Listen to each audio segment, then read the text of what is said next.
ನಮಸ್ತೆ ವೀಕ್ಷಕರೇ, ನೀವು ನೋಡ್ತಾ ಇದ್ದೀರಾ ಪ್ರಜಾ ಫ್ಲಾಶ್ 10. ನಾನು ಮೀರಾ. ಈಗ ನೋಡೋಣ ಇವತ್ತಿನ ಹೈಲೈಟ್ಸ್. ಮೈಕ್ರೋ ಫೈನಾನ್ಸ್ ಕಂಪನಿಗಳು ಸಾಲ ಮರುಪಾವತಿ ವಿಚಾರದಲ್ಲಿ ಜನರಿಗೆ ಕಿರುಕುಳವನ್ನು ನೀಡುವುದು ಕಂಡು ಬಂದರೆ ಕ್ರಿಮಿನಲ್ ಪ್ರಕರಣ ದಾಖಲಿಸಿ ಅಂತ ಎಲ್ಲಾ ಜಿಲ್ಲಾಧಿಕಾರಿಗಳಿಗೆ ಸಚಿವ ಕೃಷ್ಣ ಬೈರೇಗೌಡ ಅವರು ಕಟ್ಟುನಿಟ್ಟಿನ ಸೂಚನೆಯನ್ನ ನೀಡಿದ್ದಾರೆ. ಬೆಂಗಳೂರು ಅರಮನೆ ಆಸ್ತಿ ವಿಚಾರಕ್ಕೆ ಸಂಬಂಧಪಟ್ಟಂತೆ ಸುಗ್ರೀವಾಜ್ಞೆಗೆ ಮುಂದಾಗಿರುವಂತಹ ರಾಜ್ಯ ಸರ್ಕಾರದ ನಡೆಯ ಬಗ್ಗೆ ಸುತ್ತೂರಿನಲ್ಲಿ ಸಂಸದ ಯದುವೀರ ಕೃಷ್ಣದತ್ತ ಚಾಮರಾಜ ಒಡೆಯರ್ ಪ್ರತಿಕ್ರಿಯಿಸಿದ್ದಾರೆ. ರಾಜ್ಯ ಸರ್ಕಾರದಿಂದ ನಮಗೆ ಯಾವುದೇ ಪರಿಹಾರ ಕೊಡುವಂತಹ ಅಗತ್ಯವಿಲ್ಲ, ಟಿಡಿಆರ್ ಕೊಡಲಿ ಸಾಕು, ಸುಗ್ರೀವಾಜ್ಞೆ ವಿರುದ್ಧ ಸಂಸದ ಯದುವೀರ್ ಕಿಡಿಕಾರಿದ್ದಾರೆ. ಬೀದಿ ಬೀದಿ ವ್ಯಾಪಾರಿಗಳಿಗೆ ಶೀಘ್ರವೇ ಗುರುತಿನ ಚೀಟಿ ವಿತರಿಸಬೇಕು ಅಂತ ಬಿಬಿಎಂಪಿ ಆಯುಕ್ತ ತುಷಾರ್ ಗಿರಿನಾಥ್ ಅಧಿಕಾರಿಗಳಿಗೆ ಸೂಚನೆಯನ್ನ ಕೊಟ್ಟಿದ್ದಾರೆ. ಬಿಬಿಎಂಪಿ ವ್ಯಾಪ್ತಿಯ ಎಲ್ಲ 8 ವಲಯಗಳಲ್ಲಿ ಸಮೀಕ್ಷೆಯ ಮೂಲಕ ಗುರುತಿಸಲಾದ ಬೀದಿ ಬೀದಿ ವ್ಯಾಪಾರಿಗಳಿಗೆ ಶೀಘ್ರವೇ ಗುರುತಿನ ಚೀಟಿ ವಿತರಿಸುವುದಕ್ಕೆ ತಿಳಿಸಿದ್ದಾರೆ. ರಾಮರಾಜ್ಯ, ಮನುಸ್ಮೃತಿ, ಧರ್ಮಶಾಸ್ತ್ರ ಹಾಗೂ ಚಾಣಕ್ಯನ ಪುಸ್ತಕಗಳನ್ನು ಆಧರಿಸಿದ ಸಂವಿಧಾನವನ್ನು ಅನಾವರಣ ಮಾಡುವುದಾಗಿ ಹೇಳಿರುವಂತಹ ಉತ್ತರ ಪ್ರದೇಶದ ಶಾಂಭವಿ ಮಠದ ಸ್ವಾಮಿ ಆನಂದ್ ಸ್ವರೂಪ ಮಹಾರಾಜ್ ಅವರ ವಿರುದ್ಧ ದೇಶದ್ರೋಹದ ಪ್ರಕರಣ ದಾಖಲಿಸಬೇಕು ಅಂತ ಸಮಾಜ ಕಲ್ಯಾಣ ಸಚಿವ ಎಚ್ ಸಿ ಮಹದೇವಪ್ಪ ಒತ್ತಾಯಿಸಿದ್ದಾರೆ.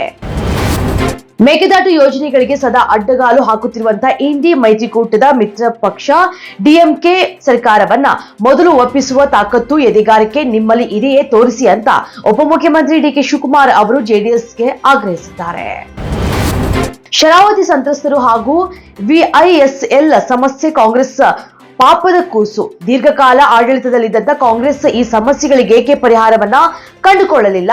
ಶರಾವತಿ ಸಂತ್ರಸ್ತರ ಭೂ ಹಂಚಿಕೆ ವಿಚಾರ ಕೇಂದ್ರ ಸರ್ಕಾರ ಹಾಗೂ ಸುಪ್ರೀಂ ಕೋರ್ಟ್ ಮೆಟ್ಟಿಲೇರೋದಕ್ಕೆ ಯಾರು ಕಾರಣ ಅಂತ ಲೋಕಸಭಾ ಸದಸ್ಯ ಬಿವೈ ರಾಘವೇಂದ್ರ ಪ್ರಶ್ನಿಸಿದ್ದಾರೆ.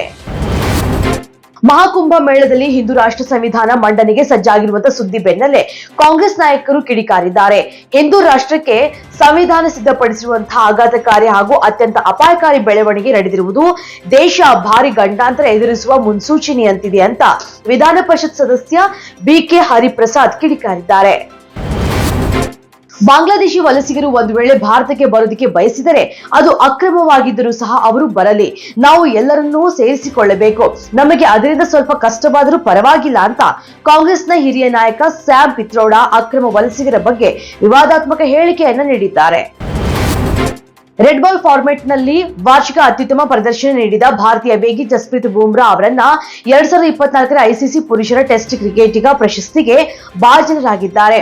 ಸ್ವದೇಶಿ ಮತ್ತು ವಿದೇಶಿ ಪರಿಸ್ಥಿತಿಗಳಲ್ಲಿ ಉತ್ತಮ ಪ್ರದರ್ಶನ ನೀಡಿದ್ದು ಐಸಿಸಿ ವಿಶ್ವ ಟೆಸ್ಟ್ ಚಾಂಪಿಯನ್ಶಿಪ್ ಪಟ್ಟಿಯಲ್ಲಿ ಭಾರತವನ್ನ ಕಾಯ್ದುಕೊಳ್ಳುವಲ್ಲಿ ಗಣನೀಯ ಕೊಡುಗೆಯನ್ನು ನೀಡಿದ್ದಾರೆ. ರಶ್ಮಿಕಾ ಮಂದಣ್ಣ, ವಿಕಿ ಕೌಶಲ್ ನಟಿಸಿರುವಂತಹ ಹಿಂದಿ ಸಿನಿಮಾ ಛಾವಾ ವಿವಾದಕ್ಕೆ ಗುರಿಯಾಗಿದೆ. ಕೆಲ ಮರಾಠಿ ಗುಂಪುಗಳು ಹಾಗೂ ಛತ್ರಪತಿ ಶಿವಾಜಿ ಮಹಾರಾಜರ ವಂಶಸ್ಥರು ಎನ್ನಲಾದ ಸಂಸದರೊಬ್ಬರು ಸಿನಿಮಾದ ಬಗ್ಗೆ ಆಕ್ಷೇಪಣೆ ವ್ಯಕ್ತಪಡಿಸಿದ್ದಾರೆ. ಸಿನಿಮಾದ ಕೆಲವು ದೃಶ್ಯಗಳನ್ನ ತೆಗೆಯಬೇಕು ಅಂತ ಒತ್ತಾಯಿಸಿ ಪ್ರತಿಭಟನೆ ಸಹ ನಡೆಸಲಾಗಿದೆ. ಇದಿಷ್ಟು ಇವರೆಗಿನ ಅಪ್ಡೇಟ್ಸ್. ಇನ್ನಷ್ಟು ಅಪ್ಡೇಟ್ಸ್ಗಾಗಿ ನೋಡ್ತಾ ಇರಿ ಪ್ರಜಾಧ್ವನಿ ಟಿವಿ.